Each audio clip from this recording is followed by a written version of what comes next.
Hello बच्चों, let's see the question is a charge Q on a capacitor vary with voltage V as shown in the figure, where Q is taken along the x-axis and V voltage along the y-axis.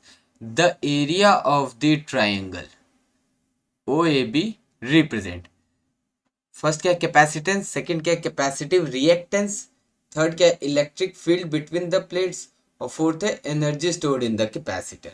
तो हमें यहाँ question में एक triangle दिया गया है ओ A B जिसमें x axis में क्या है हमारा चार्ज रिप्रेजेंट कर रहा है और वाई एक्सिस में हमारा पोटेंशियल रिप्रेजेंट कर रहा है।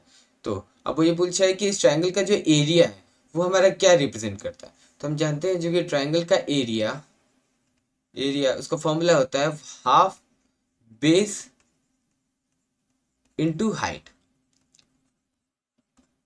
तो ये हमारा 1/2 बेस क्या रिप्रेजेंट कर रहा है, ओ से base O B into height कितना हमारा बी है।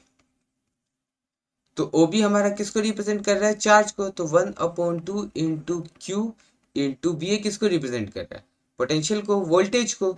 तो ये हो गया हमारा वी। तो हमारा जो एरिया आया वो कितना आया, हाफ क्यू वी। अब देखो जो ये ग्राफ हमारा दिया गया ये किसके लिए दिया गया, ये कैपेसिटेंस के लिए दिया, कैपेसिटर के लिए दिया गया। तो कैपेसिटर के लिए जो कैपेसिटर का जो चार्ज का फॉर्मूला होता है वो होता है Q is equal to C V. ठीक है। तो अब ये जो क्यू की वैल्यू है हम इसको इस इक्वेशन में पुट कर सकते हैं।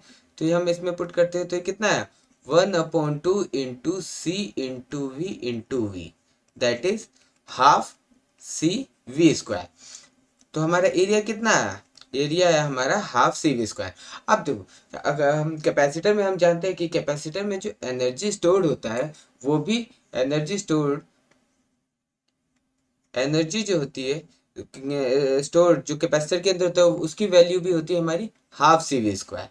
तो हम इन दोनों इक्वेशन से ये बोल सकते हैं कि जो यहाँ पे एरिया है वो क्या शो कर रहा है, वो energy stored in the capacitor, यानी कैपेसिटर के अंदर की एनर्जी स्टोर को बता रहा है। कि ये जो हमें ट्रायंगल दिया हुआ है ना ओ ए बी, ये हमें क्या बता रहा है, ये energy stored in the capacitor बता रहा है। तो अब हम ऑप्शन चेक कर लेते हैं। तो हमारा जो फर्स्ट ऑप्शन है वो है हमारा कैपेसिटेंस, जो कि हमारा गलत ऑप्शन है। ठीक है, ये हमारा गलत। सेकंड कैपेसिटिव रिएक्टेंस, नहीं ये भी गलत है। Electric field between the plates E, ये भी हमारा गलत है। हमारा जो करेक्ट ऑप्शन है option D, that is the energy stored in the capacitor. Okay, best of luck.